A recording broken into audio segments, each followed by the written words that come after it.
Hey guys, it's Mike with RetroGameBoyz. I just got my Elegoo Saturn 4 Ultra, and this is the 16K model, just experimenting with some more types of prints that I could use. This is another area of my workshop where I do some of the resin printing.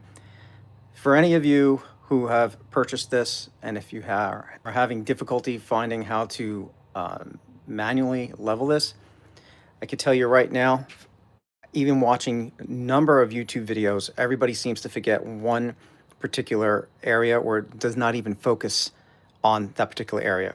And it's these leveling screws. First thing you must do is loosen these, probably about 2 turns.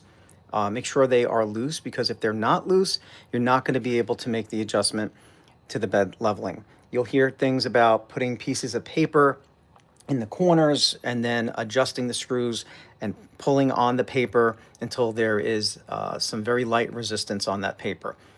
I thought this printer was supposed to be auto leveling, but my print that I already did, my test prints, it was completely difficult to get off the bed.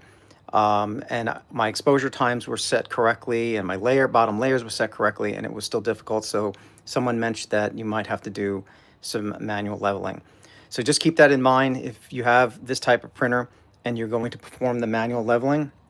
Another thing to keep in mind is that it's underneath accessibility options or accessibility features, as you can see here for the menu, which, that's not what we call accessibility features here in the United States.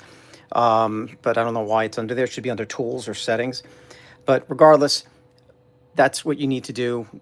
If you see other videos on auto leveling, that's great, but keep in mind, just make sure you loosen these screws first.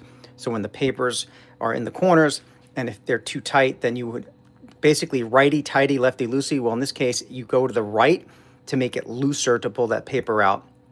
Turning it to the right actually lifts the build plate up a little. So that's why these screws need to be loosened before the bed leveling process.